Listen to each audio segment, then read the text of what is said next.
So I was out here right now trying to clean out my charcoal canister and the lines that go to it because I'm having issue with pressure building up in my tank and it's making a hissing noise. I'm going to replace my fuel pump again with another Duralast one.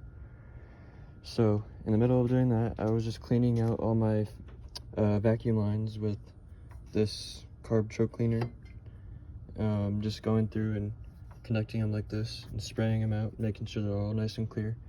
And this one right here, the fuel pressure regulator has a vacuum line right here that connects to it, and it goes over to this little connector right here.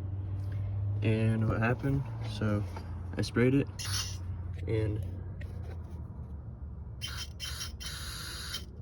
looks like I got a vacuum leak right there that might be causing some of the issues I'm having. So I'm gonna replace this elbow